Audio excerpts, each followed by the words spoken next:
WhatsApp வரலாறு 2009 இல் தொடங்கப்பட்டு இன்று பில்லியன் கணக்கான மக்களால் பயன்படுத்தப்படும் ஒரு தகவல் தொடர்பு சாதனமாக இது வளர்ந்துள்ளது. தமிழில் இதனை பகிரி, புலனம் அல்லது கட்செவி அஞ்சல் என்று அழைக்கிறோம். குழுக்களின் நிலை: ஒரு நல்ல குழு என்பது சண்டை சச்சரவுகள் இன்றி பயனுள்ள தகவல்களை பகிர்ந்து கொள்வதாக இருக்க வேண்டும். ஆனால் குடும்ப பிரச்சனைகள் மற்றும் சர்ச்சைக்குரிய கருத்துக்களை பதிவிடுவதால் குழுவின் அமைதி கெடுகிறது. பயனர்களின் வகைகள்: குழுக்களில் அமைதியாக இருப்பவர்கள், எதற்கெடுத்தாலும் பதில் சொல்பவர்கள், எதையும் பார்க்காமல் ஃபார்வர்ட் செய்பவர்கள் என பலதரப்பட்ட மனிதர்களை நாம் காண்கிறோம்.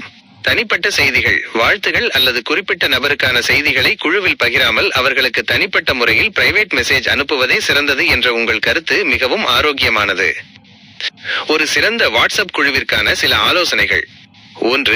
நேரம் கருதுதல்: அதிகாலை அல்லது நள்ளிரவு நேரங்களில் செய்திகளை தவிர்ப்பது மற்றவர்களின் ஓய்வுக்கு இடையூறு செய்யாமல் இருக்கும். 2. உண்மைத்தன்மை: ஒரு தகவலை பகிரும் முன் அது உண்மையா என்று சரிபார்ப்பது தேவையற்ற வதந்திகளை தவிர்க்க உதவும்.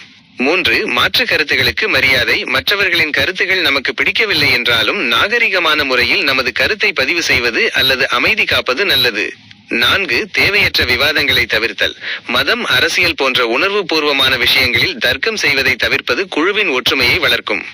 இந்த தகவலை தொகுத்து வழங்கிய SAK முசப்பிஹு அவர்களுக்கு பாராட்டுகள். சமூக வலைதளங்களை எவ்வாறு பொறுப்புடன் கையாள வேண்டும் என்பதற்கு இது ஒரு சிறந்த வழிகாட்டி.